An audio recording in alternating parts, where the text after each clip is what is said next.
And welcome back to another video. We're going over an engine cleaning process. I get questions all the time like, hey, can you pressure wash? Can you put water on it? Do you disconnect the battery? So I'll go over those questions that I get as well as show you the entire process.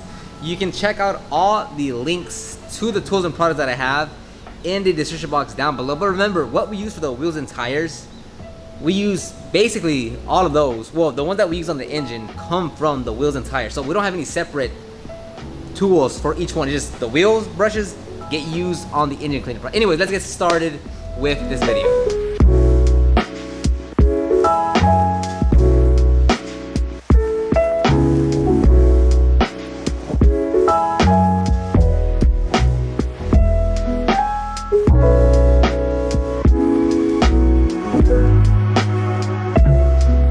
Alright, so first things first, before we get started, is we want to put on some basic attire or safety, whatever. So here I'm going to be wearing gloves. That's just recommended. The next thing that we'll actually put on here is so we don't do this often, but we do have about like 4 pairs of glasses around the shop and in the van, so you can wear it to protect your eye holes. That way nothing gets into it.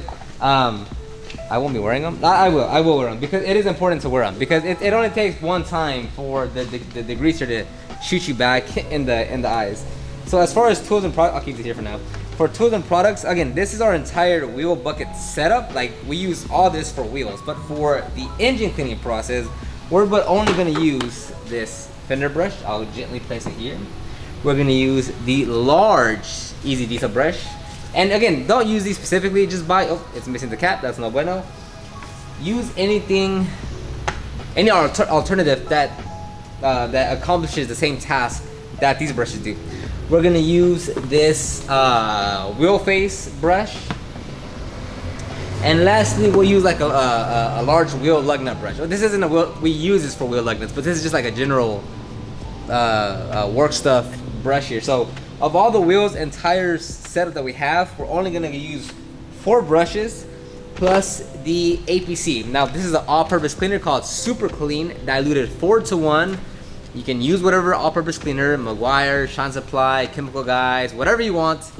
They're all gonna do just about the same thing. So that's the basic tools and products that we have. Of course, if you have I'm not gonna get into the pressure washer setup, because regardless if you use a pressure washer or a garden hose, it's gonna accomplish the same thing. Now, what I will get into though is, as far as covering the electronics and such, all right, first of all, you need to have common sense and you need to apply your reasoning and logic. Sometimes that's kind of foregone here, but just basically like this. If it's a newer vehicle, let's say 2000 and up, you should be good. Like, just take literally a microfiber towel or a plastic bag and cover the alternator, intake, and if you want, the battery. It's as easy as that. So what I'll do is I'm just gonna grab some used towels that we have here. Now what we used to do is actually like get a plastic bag, cover it, zip tie it to really ensure that no water is getting in. But we don't do that anymore. So like, for instance, the intake right here, I'll just do that. Now when I'm rinsing the vehicle with the engine bay and such, I'm gonna steer away. I'm not gonna be like, let's say this is the pressure washer. I'm not gonna be like spraying. Like, I'm not gonna do that. All right, common sense, logic, reasoning, you know, let's not be reckless here. So alternator, again, I used to go way all out, but now, because it's just like common sense on, like, you shouldn't overkill the rinsing process, that's all I'm gonna do, because I'm not gonna like directly spray water into that area. Now again, if you have like a more you know, older vehicle, vintage vehicle that has a carburetor or just a lot more exposed wires, you will change your setup a little bit on there. Maybe don't use water, maybe just wipe it down with a towel and such, and your cleaner. So it's gonna change based on the engine. For instance, we have plenty of customers that have older vehicles that we don't use any water. We just use steam, brushes, and degreaser. There's other times like a 2021 Audi whatever, where it's literally covered in just plastic covered, and with that you literally could just rinse it, wipe it down with a towel, and you're done, because it's just big plastic panels that are covering the entire engine bay. So it's gonna change vehicle to vehicle, but that's generally how we speak, because when we're rinsing, right, we're not like, it's just to rinse down the dirts and to rinse down the product that we're putting, like, we're rinsing the engine bay, we're lightly rinsing it, so we're not oversaturating, we're not dousing it, we're not drowning it in water. We're just rinsing off the dirt, debris, and gunk that we need to get off, right? So we are rinsing off the engine bay. All right, so safety first, kids, which you shouldn't do that. So we're gonna start with the under the hood first and then work our way down. So I'm just gonna rinse off the underhood. Well, I'm gonna rinse the entire vehicle off, but we're gonna start cleaning the underside first. So again, we just wanna rinse off the engine bay. We're not here to like, I'm not gonna be pointing the pressure washer this close to anything on the engine bay. That might seem like I'll put it close to the engine bay if it is this plastic. If I'm getting to the wires or anything that looks sensitive, I'm not gonna get that close with the pressure washer. So first, let's rinse her down.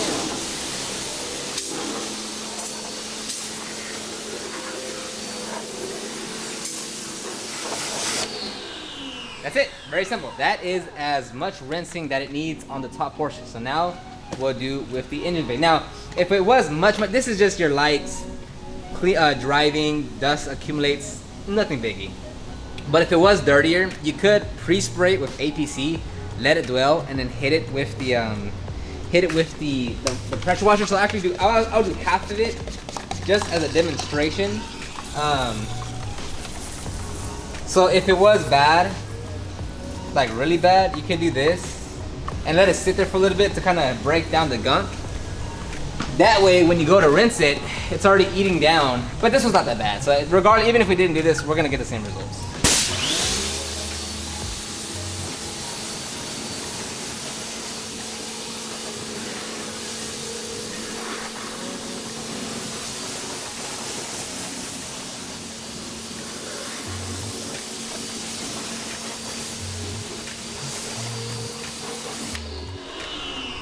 All right, so I mean, I've used less than what? Half an ounce of water. We're not here to like, you're gonna keep the pressure washer moving. You're just rinsing it down. And this one, again, it's based on the condition that the engine bay is in. This one's not that bad, so we don't need to sit here and just, you know, get into every nook and cranny with the pressure washer, because just a light rinsing knocked off like 80% of the dirt that's accumulated on here. So even if it was very, very, very dirty, we'd follow the same steps though. Yes, when it's dirty, you'll kind of take a bit more time. You'll do a few steps a bit longer.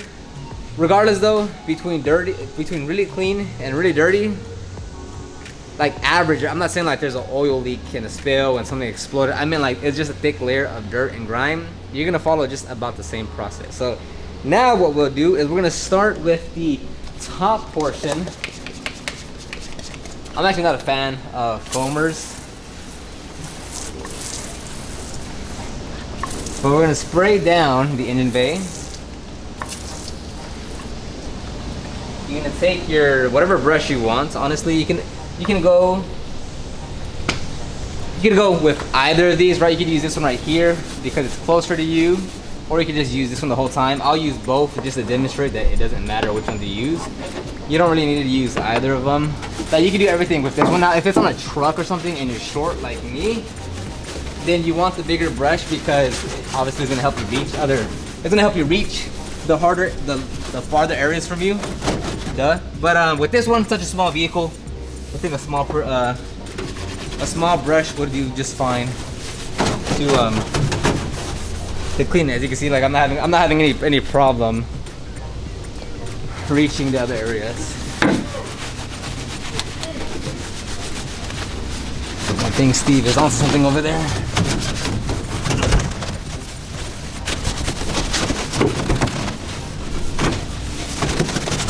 Now, if this had the liner, whatever you want to call it, if it's brand new, like I would just generally avoid putting water on the liner, even if it is brand new, just because if it's brand new, you could just probably spray your APC on there and wipe it down. That way you just, the less you can put water on it, the less sagging, just the better. So when possible, I'll do my best to not put water, like to not rinse it down, and I'll just wipe it down with some APC. And customers understand. If you tell them, hey, look, it's too dirty, or it's sagging too much, or it's too old, like I can't put water on it, I'm just gonna wipe it down.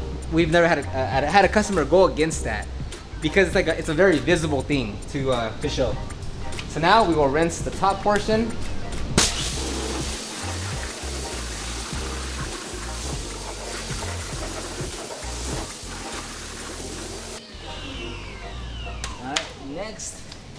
I'm gonna go through this one pretty quick because there's not much to do here.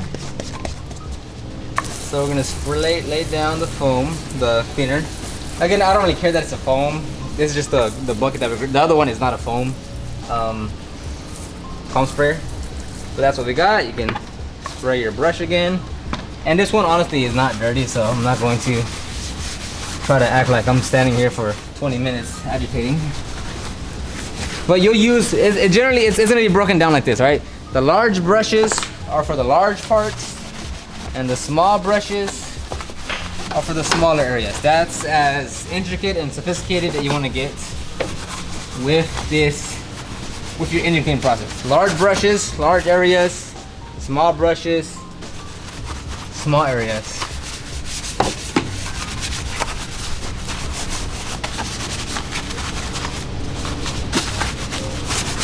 So I'm gonna just keep it moving. I'm not gonna go to that side because I'll be in Alex's way, and I just sprayed him with the degreaser. That's okay. What's the third leg mean? So now we're gonna use a smaller brush to get into the smaller areas. I'm not gonna get as detailed just because it's gonna be a very long video, but that's you get the point where a small brush, small details, large brush, larger details. And remember, another portion is when you rinse it off and you dry it off, that's when you'll see, okay, what areas did I miss? What areas need to be touched up again? So, you know, it's okay to miss a few spots because, you know, we're all humans, no one makes mistakes. What does that guy say? Missing my, can't think straight right now, but it's like only happy mistakes or happy whatever. Bob Ross, right? Bob Ross. Anyways, yeah, so then that'll be used for that. And then you'll grab your easy detail brush, and this will be for the real intricate areas that can't get to from the other brushes. This one doesn't have that rubber piece, so I'm gonna be very careful in here. If you hear any scratching, oops, I was kidding. So this brush here would be used to get into the very tight areas.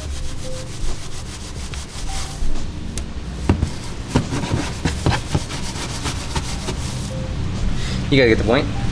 And if needed, you also have the small one, which again, like where the small one fits, typically the large one fits too. So I'm not too worried. That's why I just said get the big one, because like I said, where the small one fits, the big one fits as well. So there's no point in using both, unless like there's two people working with you or something. But you're literally just gonna get into all the nooks and crannies and tight spaces that you can with your various brushes. Again, these are all from the wheel setup, so these aren't any additional tools. And if you're doing this as a business, well, how easy is it to be like, well, I'm already washing a car, I have the wheel brushes for a engine cleaning, well, let me offer that now. Very straightforward, very simple. You don't gotta overcomplicate it.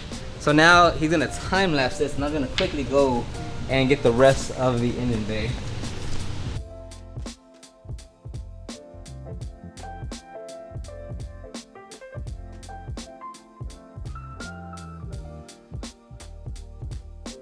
All right, last step is to rinse it, and then we'll move on to the drying and dressing. Again, this is the scary part. People don't want to mess with this part. You're gonna blow the engine up. It's a light rinse. That's all we're doing. We're not gonna get super close to the engine bay. We're gonna hold it from afar and let the water rinse it away.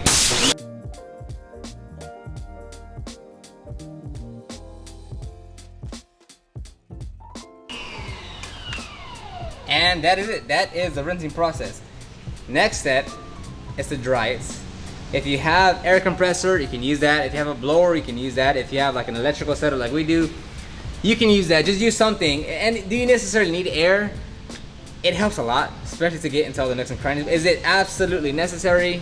No. All right, so this is a motorcycle blower. I think it was like 80 bucks. I'll have it linked down below. Got it on Amazon. So now we literally just blow off all the sitting water on the vehicle.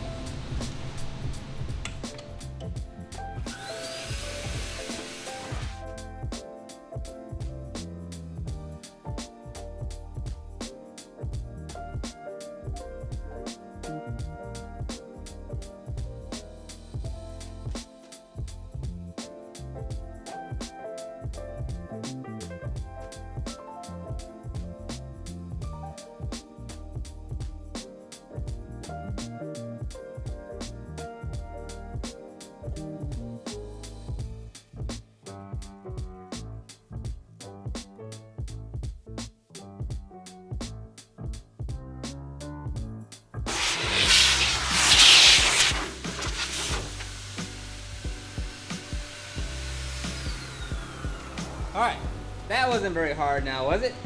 Pretty straightforward. Last bit that we do here is we're going to dress the engine bay. Now the way that we do it is with this Quasar bottle, because it's a double pump spray trigger, is we're gonna lay down a light layer of dressing on the engine bay. I'm gonna remove these towels because they're no longer needed. Now if the areas that you covered still need to be cleaned, well then that's when you come back and clean the areas that you covered up.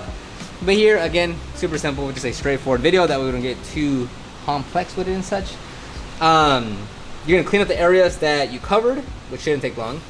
You're gonna inspect, so now that everything is dry, you're like, okay, did I miss any areas? Am I supposed to touch some things up? A very frequent area that people miss or need to touch up is this, whatever you wanna call this part, like anything that has these little ridges here. Because sometimes other parts of the engine bay has it too, but this right here, this is always missed here.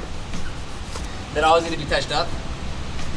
But other than that, I'd say overall, this is a pretty easy, straightforward engine bay cleaning. So what we're gonna do here is just lay down a light layer of dressing on all the plastic areas.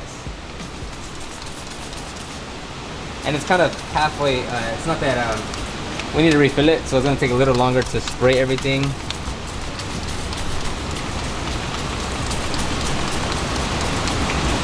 And it's okay if it gets on the painted surfaces. It's water based, and you just gotta wipe it down. No biggie whatsoever. Now you might be saying, well, Oscar, isn't that a lot? A little bit.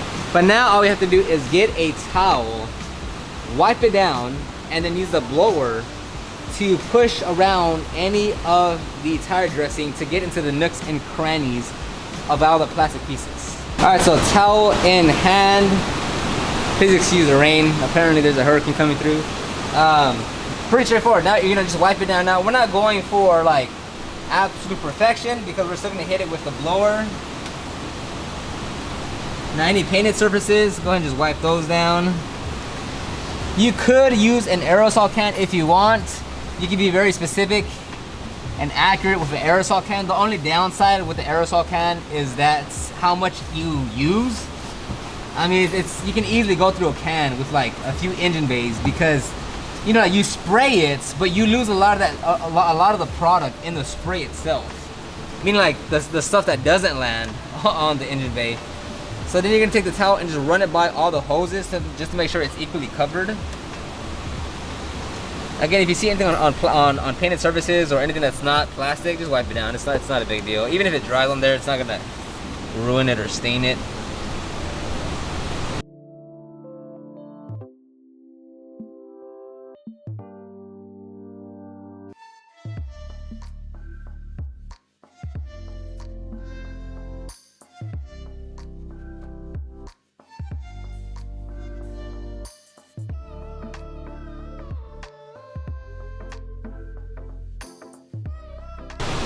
So now at this point that we wiped everything down for the most part, not perfect, but we wiped everything down for the most part.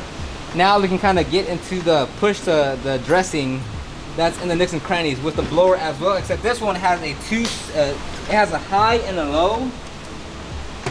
What I'll actually do is instead of putting it on high, I'm gonna put it on low and gently push the product out the way, well, into the nooks and crannies.